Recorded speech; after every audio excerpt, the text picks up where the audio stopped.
एक छोटे से कस्बे में समीर नाम का एक लड़का रहता था।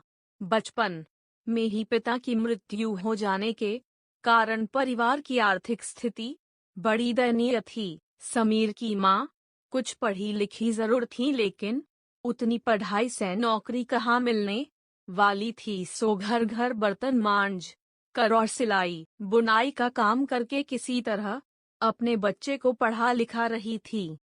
समीर स्वभाव से थोड़ा शर्मीला था और अक्सर चुपचाप बैठा रहता था। एक दिन जब वो स्कूल से लौटा तो उसके हाथ में एक लिफाफा था। उसने माँ को लिफाफा पकड़ाते हुए कहा, माँ, मास्टर साहब ने तुम्हारे लिए ये चिट्ठी भेजी है, जरा देखो तो इसमें क्या लिखा है। माँ ने मन ही मन चिट्ठी पढ़ी और मुस्कुरा कर बोली, बेटा, इसमें लिखा है कि आपका बेटा काफी होशियार है। इस स्कूल के बाकी बच्चों की तुलना में इसका दिमाग बहुत तेज है और हमारे पास इसे किसी और स्कूल में भेजें। यह बात सुनकर समीर को स्कूल न जा सकने का दुख तो हुआ, पर साथ ही उसका मन आत्मविश्वास से भर गया कि वो कुछ खास है और उसकी बुद्धि तीव्र है। माँ ने उसका दाखिला एक अन्य स्कूल में करा दिया। समय बीतने लगा। समीर ने खूब मेहनत से पढ़ाई की। आगे चलकर उसने सिविल सर्विसेज परीक्षा भी पास की और आईएएस ऑफिसर बन गया।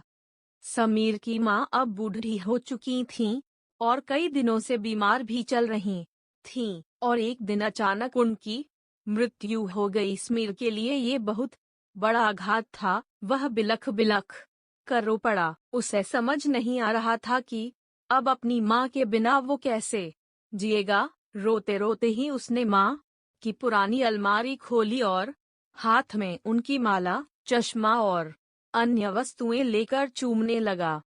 उस अलमारी में समीर के पुराने खिलौने और बचपन के कपड़े तक संभाल कर रखे हुए थे। समीर एक एक कर सारी चीजें निकालने लगा और तभी उसकी नजर एक पुरानी चिट्ठी पर पड़ी।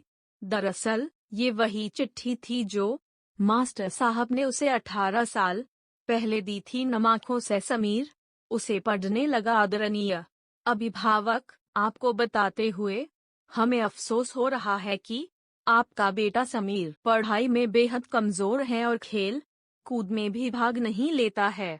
जान पड़ता है कि उम्र के हिसाब से समीर की बुद्धि विकसित नहीं हो पाई है, अतः हम इसे अपने विद्यालय में पढ़ाने में असमर्थ हैं। आपसे निवेदन है कि समीर का दाखिला किसी मंदबुद्धि विद्यालय में कराएं अथवा खुद घर पर रखकर इसे पढ़ाएं। सादर। समीर जानता था कि भले अब उसकी माँ इस दुनिया में नहीं रही, पर वो जहाँ भी रहें उनकी ममता, उनका आशीर्वाद सदा उस पर बना रहेगा। माँ से बढ़कर त्याग और तपस्या की मूरत भला और कौन हो सकता है।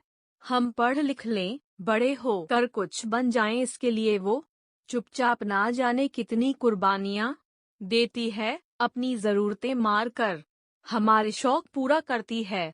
यहाँ तक कि संतान बुरा व्यवहार करे तो भी माँ उसका भला ही सोचती है। सचमुच माँ जैसा कोई नहीं हो सकता।